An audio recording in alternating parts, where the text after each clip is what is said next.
26 ఏళ్ల సుచీర్ బాలాజీ అనే ఒకప్పటి ఓపెన్ ఏఐ పరిశోధకుడు 2024 నవంబర్ 26న శాన్ ఫ్రాన్సిస్కోలోని తన అపార్ట్మెంట్లో మరణించారు.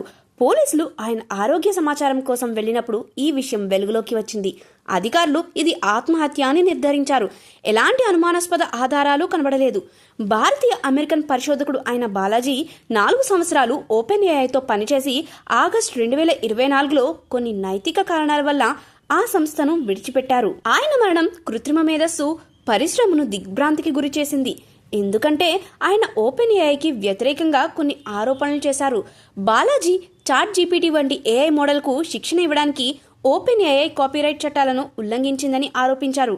కాపీరైట్ ఉన్న సమాచారాన్ని వాడుకోవడం ద్వారా ఓపెన్ ఏఐ ఫెయిర్ యూజ్ చట్టాలను అతిక్రమించిందని, కంటెంట్ క్రియేటర్స్తో ఏఐ నేరుగా పోటీ పడటం వల్ల వారి జీవనోపాధికి ముప్పు వాటిల్లుతుందని ఆయన వాదించారు.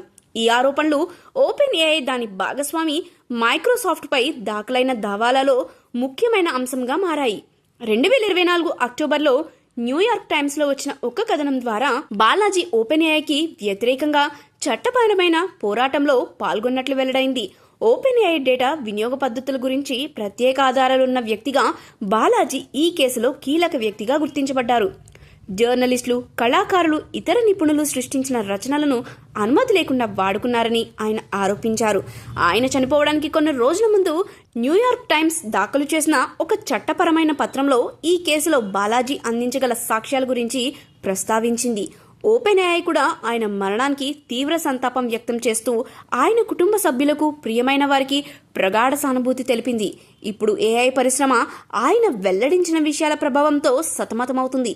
ఇవి ఏఐ నియంత్రణ, నైతిక ప్రమాణాలను భవిష్యత్తులో ప్రభావితం చేయవచ్చు.